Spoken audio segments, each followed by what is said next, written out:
to another edition of The Exchange presented by Confederation Group. I'm Sam McPhail, and with me as always is my co-host Blake Doyle. What's on the go today, Blake? Just watching these government benefits get doled out. It's classic Keynesian economics. And, I'm looking for the overweight, middle-aged, stay-at-home dad fund, which I'm sure will be coming, and maybe I'll qualify for that. But, I think that's probably at a later date. But yeah, it seems like they have a money gun. They're pumping it wherever, left, right, and center. Is that concerning to you? Well, I think it's concerning to anybody who recognizes this has to be paid back, and there's going to be no tax base to pull this from. So is it going to be government cutbacks? I mean, there's some big policy decisions that have to come down the pipe. From my perspective, there is a benefit to stimulating the economy, and some of these funds are small enough that people will spend them, and that's going to circulate, and that's important. But if this is planned, economically planned, great. If it's just haphazard, which some of these have been, then I'm concerned. Yeah, and I think it's maybe less concerning for your demographic, but a little more concerning once my demographic, the under 25 crowd, realizes that in 20 years we'll be still paying for this crisis. And we can't avoid it, obviously, but it's discouraging to know that we're going to have crippling debt down the road. Well, and the alternative is to not stimulate the economy, let the economy collapse, and there's bigger social, health, economic consequences to let this thing just run amok. So tough situation that governments have found themselves in. I don't envy them, and they're doing the best they can. Exactly. And I'm sure we'll see even like a lot of the programs are set to end in June, but I'm sure from my perspective anyways, the economy won't be even half of capacity by then. So they're just going to, whether they make up new programs or just extend the programs, there's always going to be government money available. So if they're creative, they'll have new programs. If they're not, they'll extend the ones they have. And I suspect they'll extend and then adapt later. But there's going to be industries like the travel industry. You look at air travel. I mean, this is a multi-year, if not, half a decade to recovery. So, there's some industries that are going to be really hard. It's going to be hard to recover from this. Yeah, and I think PEI will get the punch of that due to the tourism industry, because we rely on whether it's cruise ships, the bridge being open, or even airplanes to come through. But I think go ahead. Bridge being open, we've got a connection off island to our guest this week. Good segue. Yeah. So it's a far connection. There's no bridge to where he's at, but Chad Rogers, the founding partner of Crestview Strategy, was able to join us a couple days ago. We were able to pick his brain on public policy, public affairs, and kind of what they're doing during the crisis to help their clients. It's pretty interesting, the kind of wide range of topics that they do cover, or that his company does cover, and that he is a proud St. Eleanors born and bred. No question. In fact, what Chad's done, he's moved to Toronto. He's had a pretty, interesting career as far as his travels through Europe and other places. But this is a pretty new company. It's a new Canadian public affairs company. They've got offices internationally now in the US and the UK, several in Canada. So it's a real success story. But we have two great guests this week. So Chad stands on his own as a tremendous guest. Now we've got another young guy who's doing a valedictorian address. That's also pretty impressive. Who is that? I don't think I know him. No, well, let's stay tuned. And he's gotten some he's got some media coverage. We won't quite. I think they heard it in Summerside. That might be it. St. Eleanors, no, but it's quite good anyway. So two great guests, may or may not have political affiliations, but great guests, and it's a great episode this week. Yeah, so we will cue that up, I guess, and play what was part of my speech that aired on CBC Radio, I guess, last week. So this is kind of interesting. You didn't get to graduate with your class, so you didn't have a convocation. You were elected valedictorian, so you took it upon yourself to deliver your valedictorian address virtually to your classmates. I think that's pretty cool, and it's got a lot of coverage. You've been picked up by media, and you've been broadcast through social media quite broadly. Yeah, like that wasn't my intention at all. My intention was just to have fellow graduates or whoever, just to have some sort of it's a kind of a formal thing that happens every year, whether you graduate or not, that you do hear some words of inspiration, some words of advice, and I just wanted to be that kind of light at the end of the tunnel, because there's some negativity. UPI technically postponed their graduation ceremonies, but my thoughts are that they won't end up having it, even if it is in the fall, and it'll be very small attendance if it does happen. So I decided, we'll do this and kind of broadcast it to my class and share it around as much as I could. But it was awesome that Matt Rainey reached out literally 20 minutes after I posted it and said, "Hey, can we put this on later today?" I said, "Sure." Here we are now. Let's hear what Matt has to say. Cue it up. Well, today is Thursday, May the 7th, which would have been graduation day for many UPEI students. This morning, it would have been faculties of veterinary medicine and faculty of nursing. This afternoon, it would have been business and engineering, with 2 more convocation ceremonies set for tomorrow for arts, education, and science. Now, business graduate Sam McPhail decided he still wanted to deliver his valedictory address, and he did so, and he shared it online. And here is some of Sam McPhail's speech. I want to leave each of you with 3 pieces of advice that I think will provide some value. Number 1, take the risk. Number 2, buy the ticket. And number 3, constantly chase what's next. Regardless of what your next decision is, it's important to continue progressing at each step.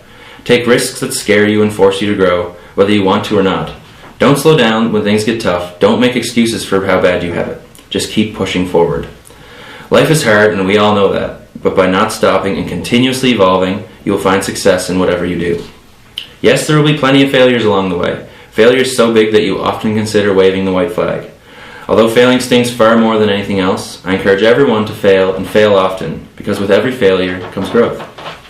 Maybe you want to start your own business, maybe you want to travel the world, or maybe you're still figuring it all out. Whatever you choose to do from this point on will lay the foundation for the rest of your life. So be willing to take risks and not settle for anything less than exceptional. Buy the ticket. Our generation has been left with some extremely complex problems to solve. There's no doubt about that. It will be our generation that will have to deal with climate change, our generation that will have to deal with the next world crisis, and us who have to plan a better future for the next generation. We must buy in and commit to making our communities and the people around us better. Through investing your efforts in causes that you care about, you can and will make a difference. Bring people up through motivation, provide hope in dark situation, and be the person who people rely on for leadership. Buying the ticket and being part of the bigger picture will lead to a more fulfilling life, I assure you. Constantly chase what's next. Many of us settle when things get too comfortable, and that's the kryptonite of chase. You should constantly be chasing the next great thing in your life, whether that be a new relationship or a new idea.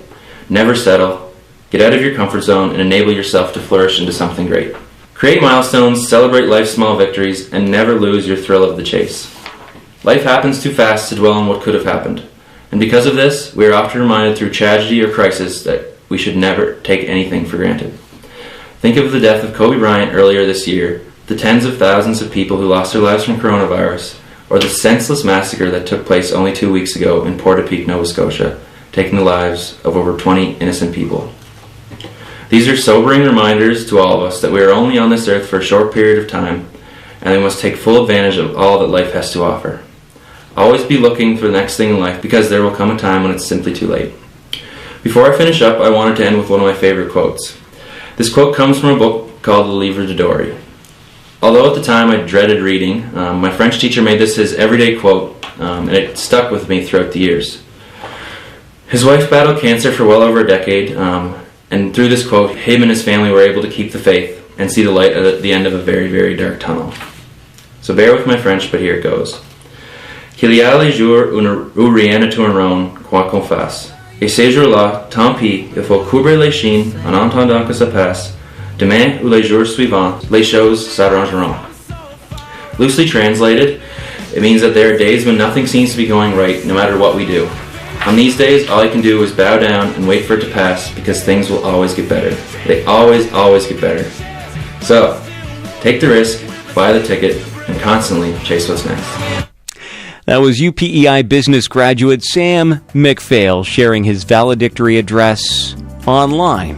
Thanks for letting us share that, Sam. That was a great valedictorian address. I've heard a few of them, and that was probably the most interesting. Now, I don't know if you got to rehearse it a lot, but it was pretty well polished, and it was a good message to your classmates.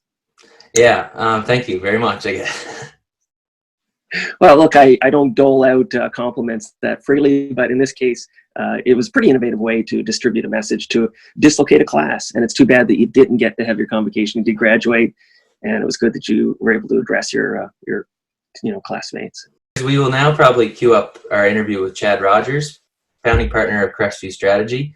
He has a lot of interesting some of them are maybe unique perspectives, and some of them are just more like he loves his quotes. He has a lot of good quotes and just to go back on, but also has a lot of forward-thinking insights for what will occur from this obviously this dilemma, this pandemic is bad, but there will be positives out of it. I think that's what's important to note. And how proud of an Islander he is, and how he wishes he could live here, but as he mentions, he's an economic refugee, and his work has forced him to live in a central region. Yeah, Chad's well read. He's well polished. He is an Islander. He's a proud Islander. And we're delighted to have him on the exchange. So let's hear what he has to say. Without further ado, Chad Rogers. Today we're joined with Chad Rogers, who is the head honcho of Crestview Strategy. And I think Blake knows him a lot better than I do. I'm actually pretty new to meeting him, but experience and a lot of extensive background in terms of public relations, public affairs, maybe a little bit of politics in there. So I guess you guys can probably take it away a little better than I can. Thanks, Sam. And Chad, it's great to have you here. In fact, you're one of the guests that we've been really excited to have on. I've known Chad for many years. He's from St. Eleanors, PEI. He's had an exceptionally successful political career, perhaps the most successful political career of anyone on PEI. Now, Chad, I've met him many years ago through politics. I was very fortunate to reconnect in Nova Scotia, and it was a real pleasure of mine to work in Jan Pam's campaign, and that was all through Chad. So, Chad, great to have you here. Why don't you tell us a little bit about what you're up to? And specifically, you're in Toronto, have been for many years. You have started a public affairs firm, and tell us about Crestview. Well, I am an economic refugee from Prince Edward Island who has been forced to relocate to the Greater Toronto area. I'm one of four partners in a more than 10-year-old enterprise called Crestview Strategy, a public affairs agency. So that would comprise the services of strategic communications, digital and campaigns, and government relations, as you mentioned. We have our offices in Toronto, Ottawa, Calgary, and now Washington, D.C. and London, UK. So our team of 60 professionals here would be working with major companies, trade associations, and not-for-profits. Usually on, public affairs is a funny category. It's often defined in the negative, which is it's all communications with the market that aren't in the interest of sales or the acquisition of market share. So it is government relations with your regulator, it's crisis communications, it is sometimes mobilizing your customers and your supporters and your employees to make sure that your market isn't damaged on an unintentional basis by government or regulators or others. So it's a smaller niche in the broader communications and public relations business, but you'll find it's part of all the integrated big public affairs and public relations agencies in the world. And I think a lot of it too, just in terms of public relations or public affairs, the average Joe might not understand kind of the nitty-gritty work that does go behind the scenes for government relations for these massive companies. I think there's more light shine on it now, especially during a crisis, because it's so important to get the messaging out. And just these big companies, yes, they're fully functional doing whatever, but they still don't have the professional expertise that a firm like yours would have to kind of get the word out. So I guess my question to lead into this is, this whole COVID came up. What did you see in terms of your operations? Like, did they just kind of blow up with client relations, I guess, asking, hey, please help us, we have to get our messaging out? Or just, I guess the question is, in terms of COVID, what growth have you seen in the last several months? Thanks, Sam. And Chad, well, COVID-19 as sort of a 1 in 100 year crisis. Crisis is like an accelerant, and it just makes everything go faster. So everyone who was in trouble is now in a lot more trouble. Everyone who maybe was on an ascendancy has had that, a rocket strapped to their back. Think of the delivery issue. Think of tech transition. The funny thing about our business in public affairs is that it's largely a B2B category. So we're the type of service that's largely only bought by businesses, not by individuals. So when people say, well, I don't really understand what you do, and I don't meet people who do what you do a lot, that's true of a lot of categories. Most people don't meet auditors or buy their services every day. It's a professional service bought by largely big companies, trade associations, not-for-profits, and charities. COVID-19 for us has really been one of those moments where in our government relations business, government relations tends to be counter-cyclical. It's even busier when things are bad than it is when things are good, which is the reverse of a lot of our peers, for instance, in law firms. What have we seen? Well, governments have been faster to react than they've ever been to any crisis previously. So the 08-09 financial correction, the Fort McMurray wildfire, September 11th, any that I've been alive to either work on the government side or on the corporate side for, no one has ever moved this quickly in the public sector. And compared to 0809 and the Great Recession and the financial correction that occurred there, the public sector's response has been to go towards the liquidity of the individual and the economic protection of individual workers first, and worry about systems support second. Where in 0809, they really worried about systems supports and credit liquidity and what big companies needed to stay operational first. Part of the reason for the different pivot this time out is they've made a lot of structural changes and they learned lessons from 0809 that have been fixed in the last 10, 12 years. But it also goes to priorities are different. Elected governments know that if you want to find a swing voter is increasingly someone with a vulnerable income, who is a renter, not an owner, who may have less secure employment, may have fractional or gig economy work, may live in a dense urban area, so their distribution of public services is different. The impact of a crisis can be greater.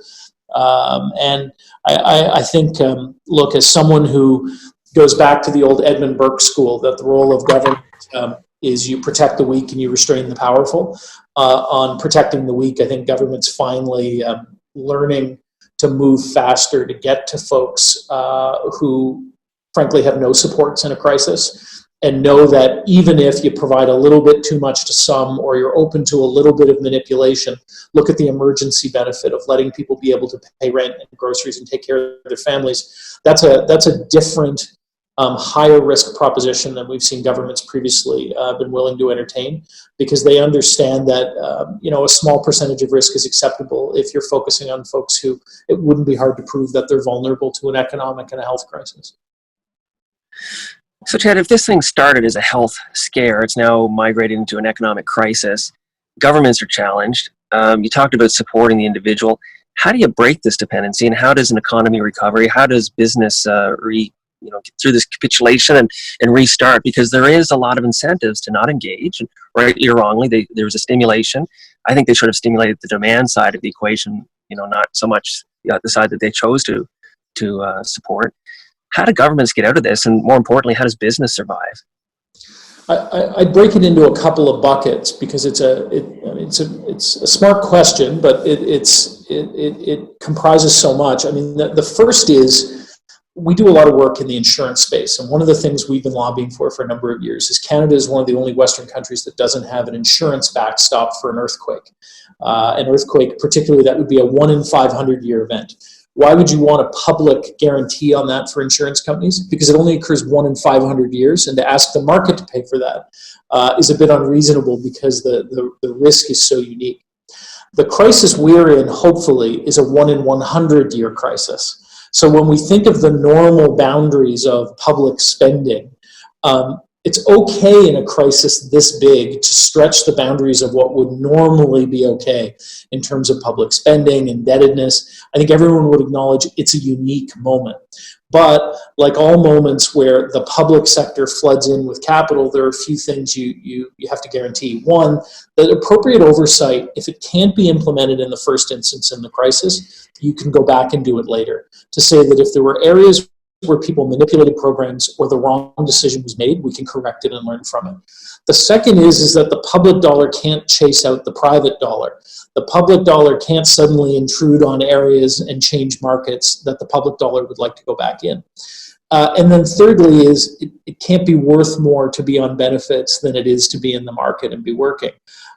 So in the days ahead, as we get out of the health crisis, and I'm sympathetic to governments doing their best to move in quickly, even if there are decisions where I'd like to ideologically oppose them as a financial conservative. It's a 1 in 100 year crisis where the public sector froze the economy and told people they couldn't do business even if they wanted to. So there is an exceptional moment. So as we emerge from the health crisis in whatever the new living with pandemic in remission, or at least receding somewhat in our economy looks like, the big test has got to be, number one, is adequate oversight taking place? Because in a crisis, you can say, no, I want a strong leader at the podium making all the decisions quickly. But over time, we know in democracy, that's how a certain percentage of manipulation can take place, even if there was no bad intent. You need oversight. The second is you have to decide what areas should the public money be focusing on, and where should they stay away and let the private market work.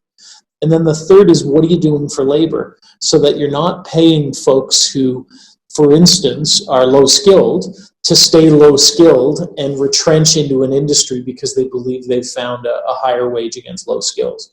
So where are you using some of that money to help people retool? Where are you using some of that money to subsidize education? There's a podcaster and a business prof I love in the US named Scott Galloway. And Galloway's idea right now is that we should open a new Peace Corps called a COVID Corps, subsidize everybody to take a year or two off, take a gap year off from university, and go out and do the immunizations and testing and public service, and in exchange give them a voucher, just like the GI Bill after World War II, to go to a university. And we'll kickstart with employment, training, real experience, and then subsidize post-secondary education, a generation that otherwise will be damaged by an economic interruption. That would be an example for me of where a public dollar would have a higher utility than just backstopping everybody to stay in place where they were before the crisis started. Chad, just from the business you've started, coming from St. Eleanors PEI, moving through Nova Scotia to Kosovo to Toronto, you've built an incredible PR firm, a public affairs firm. How did you get from St. Eleanors to where you are today with international offices? It all sounds remarkable when you summarize it. It's like all of our mums and dads. You have to say yes to almost everything. You have to be willing to stay later than most of your peers. I was never blessed with a greater intellect than anyone else I was sitting next to in class or in work. But I was blessed with a mom and dad who said, well, then you've got to stay a few hours extra or show up a few hours earlier. So I wasn't someone who was blessed with a great natural discipline, but brute force has always been my greatest ally. So when I do a training for one of our young professionals or a young political activist, my advice is you're always going to encounter people who are more talented than you are if you're in a decent room anywhere in the world, but you will not always encounter people who are willing to work as hard or work as mindlessly or show up every day. What the world is short on is people who show up 3 days in a row with the same level of effort, as opposed to show up on the first day and then wait to be congratulated. The first job I had, I had a couple of great summer jobs and part-time jobs in PEI. Two in particular, one at the grocery store in Summerside, the other at 1240 CJRW, the world's greatest AM radio station in the western end of PEI. And in both cases, whenever I was unhappy with a day at work, my very sympathetic mother would say, I want you to stick your hand in a bucket of water, and then I want you to pull it up very quickly and look for the hole you leave. That's your professional life. Your input is much less important than your labor. So there's a certain bullheadedness to doing it. I think in terms of talking to entrepreneurs that we invest in or talent that we develop here, as we head into this crisis, having a lot of difficult conversations in the last 8 or 9 weeks with folks, my number one advice is you can't be stupid about your cash. You've got to make sure that you've got a contingency plan and you capitalize your business. And you've got to know that when you leverage is risk, and you expose everyone in your organization to an equal or greater level of risk when you get out over your skis. And thirdly is that, bad things happen and you have to be willing to pivot regardless of whose fault it is or how high quality your plan was. I think if I look, I'd love to be running this company in PEI, but again, I'm an economic refugee because I need to be in the center of all these law firms and headquarters and others, and there just aren't enough to figure out how to live in PEI all the time and do this right now. But how do you mercilessly chase the private dollar and make clear to your future client that you'll work harder for it than the next person will? I think that's something that can't be taught either. It's the work ethic, and I think that a lot of people have taught me that over my young professional life, I suppose. And a big thing that kind of stuck out with what you say is that everyone makes excuses, but at the end of the day, if you don't put it on your own back to kind of get the job done, then it's never going to get done. So you can point fingers all you want, but you have to keep pushing through. Look, the toughest thing right now is the lack of certainty. And the toughest thing for leaders with a lack of certainty is you can't project a lack of certainty to your people. Your people need the opposite to stay motivated every day. So do I know what's going to happen? Do I have confidence in where the market's going to be in 30, 60, 90, 180? I don't. But I then at least have to have confidence in a working plan of how I'm going to get through the next week, the next month, the next quarter, and adjust it based on incoming data. You can't allow yourself to become paralyzed by imperfect data. And the quality of leadership, I think, in a crisis is willing to be clear with your own people on where the plan is, how far ahead the plan looks, and what data we're going to use to readjust it based on changing circumstances. And if you can give that level of clarity and honesty, then you're not going to have panic because people understand you're responding as rationally as anyone could. One more question I had too was just on the idea of opportunity through crisis. So I would call myself a political historian, just something I'm interested in, a passion of mine. And then over the past, like if you research it, that sometimes crises do create opportunity for both political parties and governing leaders. So do you think from this there will be opportunity for political parties or clients of yours or whoever the case may be? Yeah, so we as a firm don't work with political actors domestically. We'd work on the corporate side, though we do some international counsel work for political leaders. I'll separate it from the opportunity in business and the opportunity in public life. Crisis is what makes great as opposed to good public leaders. So we don't, when we go through the list of greatest presidents or greatest prime ministers, focus on the one-termers that didn't have a war. We tend to focus on the folks who survived great crisis. That is the polishing of a rough gem into a better one. So when leaders respond, it isn't always the cumulative nature of their legacy. It's how they were tested in that moment. That's singular to people that they can remember, where their humanity connected with their values, connected with their level of competence. So for public leaders, crisis is the greatest test as to whether or not they have a chance of being one of the great ones. On the corporate side, let's never remember, if we had a forester on this call, they would tell us that the healthiest year in a forest ecosystem is about 12 months after a fire. That in destruction comes tremendous renewal, becomes a tremendous clearing out of that which is overvalued, that which is hiding deficiency. You know, the great investor Warren Buffett always says it's only when the tide goes out that you can see who was swimming naked. We're in one of those moments. So for all the value destruction that I have great sympathy for, there will be more high-quality talent, high-quality IP, high-quality infrastructure sitting in a market for the next 5 years. The greatest companies of the next 50 years will all be born in the next 18 months. So, Chad, on that part, so I know Crestview. I mean, you're a public figure. You're on the national. You're well known. You're well known at PEI. Outside of the core that you do at Crestview, you've diversified into some new things, and you're talking about investments. Tell us a little bit about what's happening in your firm, how you're growing, and you do have an investment arm. How do you see participating in the renewal of this post-crisis environment? Well, as a professional services firm, our expansion is predictable. We take those areas where we can apply our professional services standard of service in strategic communications, digital campaigning, or government relations, and we see what markets around the world need more of it. And we work to then find talent that's up to our standard that we can deploy in those markets.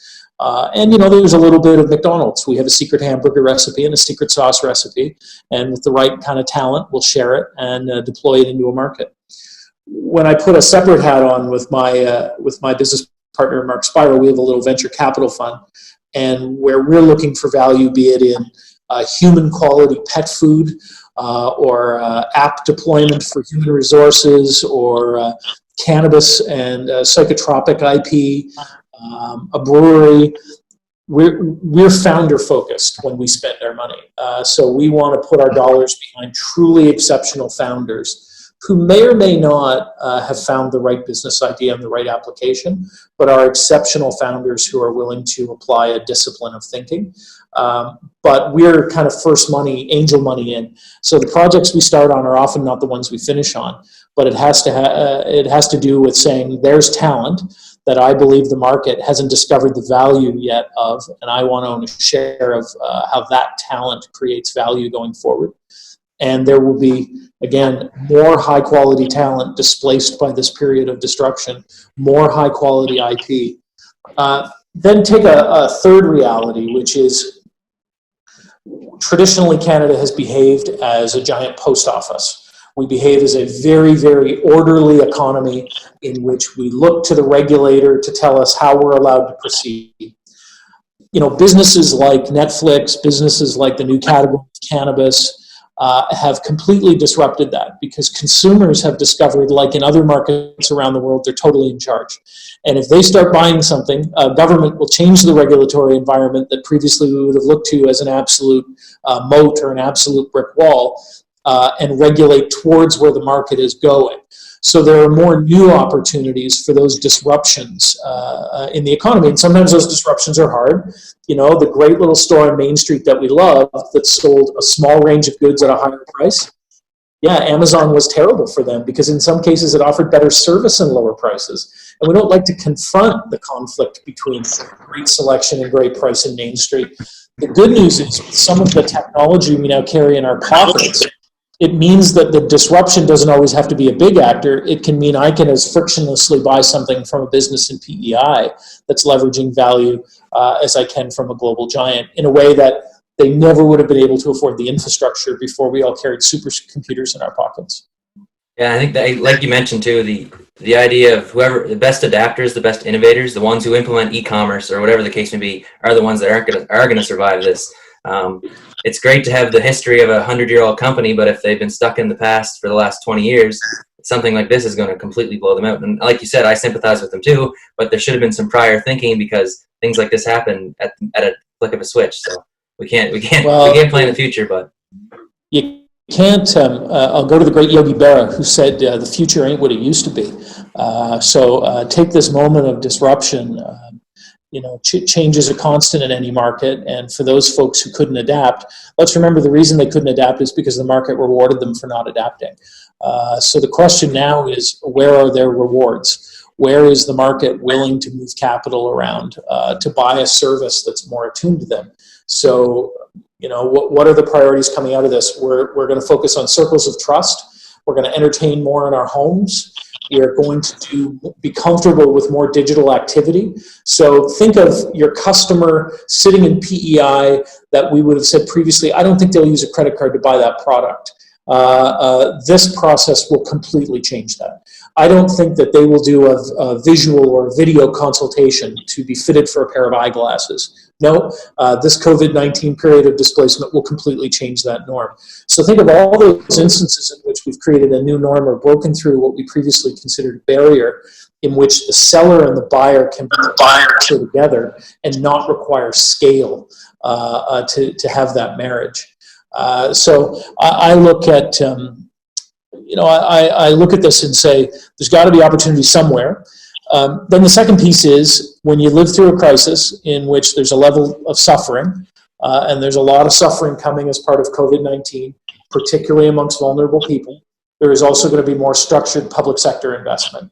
So if I were looking at where I would deploy capital, anybody who's got good ideas in how to make long-term care more efficacious or to lower morbidity or suffering or somehow improve a KPI in a long-term care home, I'd want to invest in that right now. Anybody who's got a diagnostic device that previously they wouldn't have thought Health Canada would approve that lets every person measure their blood oxygen in their house at the same time as they hit the button on the coffee maker in the morning, or I'd want to be investing in that IP. There will be a major crush of public and private capital around this notion of personal health surveillance that isn't supervised by clinicians. As soon as we started talking about the economy, I think the heavens opened up, so we must have hit a raw nerve with somebody, I think. Chad, I know you've got a lot of dimensions, known you for a long time. One thing that we don't talk much about with your public persona is your philanthropic sort of background. And you mentioned humanity being a trait of leadership. You've been involved in a lot of pretty spectacular contributions you want to chat a little bit about the kinds of things you've done? I'm thinking of your travels to Europe were pretty impactful. You're doing some new things today that I think are pretty. Yeah, look, I'm not going to, I'm no Mother Teresa. I got paid to do good work, and all of my charitable work is immensely selfish because it brings me joy and it makes me mildly more forgivable than just being the awful capitalist I am every day. I worked for the National Democratic Institute for 4 years, headed by former Secretary of State Madeleine Albright. Got to work against some very bad people, usually Russians, who decided that elections weren't important or that free media, free courts, free press weren't that important. Got to work on some country building projects in the Balkans, Kosovo in particular, which I retain a relationship with as the honorary consul. And then today I have the pleasure of getting to volunteer on a number of not-for-profit boards, charities like Action Against Hunger, which feeds kids and mums around the world, the Samara Foundation, which works on our democratic institutions in Canada, Journalists for Human Rights, which trains journalists in developing economies to essentially do reporting that forces more accountability to better the quality of the country. And then the True Patriot Love Foundation, which has done 2 very successful dinners on PEI, in which former Premier Robert Giz is a very big supporter of. He and I sit on that board together, so I get to reconnect with my good friend Premier Giz pretty frequently because of that. That's another gift that True Patriot Love gives me. So just to run through those names, if people at home are thinking, where can I make a donation? Because I desperately am thinking about my tax receipts and how much good I've done for the world this year. Action Against Hunger, Journalists for Human Rights, Samara, and the True Patriot Love Foundation. In each case, they issue charitable tax receipts. Look, I come from a Protestant tradition, and the great founder of Methodism, Father Wesley, said, do all the good you can in all the ways you can, every way you can, every day you can. And that's the check on your behavior to make up for all the awful things you do. That's certainly a motto that a lot of Prince Edward Islanders will follow too, I think, just the giving nature. I guess we won't keep you much longer, but if our listeners are predominantly from Prince Edward Island, so if you have any last messaging you want to send out to people on PEI during this time of crisis, feel free. Maybe the greatest gift I was ever given was when I was in the 2nd grade, and I was drafted sort of a year ahead of my peers to go to Cub Scout camp, which was being hosted at Camp Abaguet in Augustine Cove, if anybody's been there. And I was a year younger than most of the kids, and I wasn't sure I wanted to go. And I had a terrible attack of just terror and fright about going away for a week-long sleepaway camp. And my mother, years later, confessed it was a crisis for her as a parent as to whether or not she listened to my terror and didn't force me to go, or took the risk and forced me to go. And with that one camp, when she forced me to go, it started a desire to set out on every conference or trip or opportunity to learn or tag along or go to other places for the rest of my life. And I think sometimes when we're from small places, we can take comfort in our insecurity that there's an inherent virtue in small, and that virtue isn't real. There's a virtue everywhere, and there's no shortage of learning opportunities in other places. So don't confuse the virtue of where we're from with the ability to go learn everywhere else. I mean, the great generation of Prince Edward Islanders that created the greatest wealth in the history of our provincial history all left home as young men and learned how to build or navigate ships, or to go find a mercantile method to process, be it canned seafood or fox pelts, and brought it home and built factories and then built homes on the waterfront in Summerside and Charlottetown. And I think sometimes we forget that we've got to push ourselves. We've got to get into a very scared space of saying yes. We've got to get far away from our families and our comfort zone, not permanently, but for short periods of time to figure out what we want to bring home in terms of capital or IP, because that's how you do something that the person next to you won't do. So I talked initially about brute force. What you add to brute force as the special sauce is acquiring knowledge that's undervalued or isn't present in your own marketplace. Those two things together are the kind of arbitrage that lets you, become a public sector leader or private sector leader that can do things that others can't. That's a great word of advice too. And do you want to add anything there, Blake? Just you're a great export, Chad. You're certainly a leader from PEI. You continue to represent PEI. We're delighted that you shared your thoughts with us today, and appreciate all you're doing for humanity, as you mentioned, but certainly in representing the island. Well, and thank you guys for doing this. It's an immense investment of your private sector time to record lessons and share them and make sure learning becomes part of your culture that you're sharing as a company. I haven't seen Danny King for a long time, but the little bit I get to see the premiere on TV, I'm awfully proud to be from PEI and the way he's handling this crisis. Certainly. Well, again, I'm sure we'll have you on at maybe sometime when you're home in PEI. We can have another chat. But until then, we'll keep in contact virtually. Thanks, guys, and stay safe. Thanks a lot, Chad. There you have it, our interview with founding partner of Crestview Strategy, located in many different offices, but headquartered out of Toronto, I believe.